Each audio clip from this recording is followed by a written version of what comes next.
Երբ տեսնում ես, որ քո հարազատը բռնության մեջ է, շատ դժվար է հասկանալ ինչ անել։ Շատերը լռում են, մտածելով, թե սա անձի անձնական գործն է ու չպետք է խառնվել։ Բայց իրականում պետք է հասկանանք, որ լռությունը միայն խորացնում է բռնությունը։ Պետք է արձագանքել։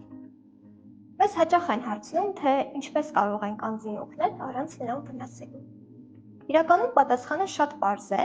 լսել առանց մեղադրելու կամ քննադատելու եւ ուղղորդել, տրամադրելով աջակցման կենտրոնների կամ միասնական թեժգծի 114-ի հեռախոսահամար եւ անձին հնարավորություն տալ հասկանալու ինքը ուզում է այս պահին դիմի ինչ-որ մեկի օգնությանը, թե ոչ։ Մի ասացեք, ինչու ես հանդուրժում, կամ ես քեզ ասում էի, որ դու վաղուց պիտի հեռանաս,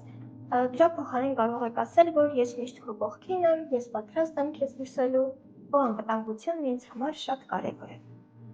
Մենք ուղղորդելուց հետո նաև պետք է իմանանք, որ անձն ինքն է որոշում դիմի ինչ-որ մեկի օգնությանը, թե ոչ։ Անձի փոխարեն մենք կարող ենք դիմել միայն այն դեպքում, երբ որ գիտակցում ենք, որ անձի կյանքին վտանգ է սպառնում եւ անձը չի հասկանում դա։ Ճիրագի մարզում ընտանեկան բռնության բոլոր դեպքերը կարող են ուղղորդել մեզ եւ մենք կօգնենք ձեզ։ Հիշեք, մեկս մյուսի նկատմամբ ուշադիր լինելը շատ կարևոր է եւ նույնիսկ փոքրիկ քայլը կարող է կյանք շրջել։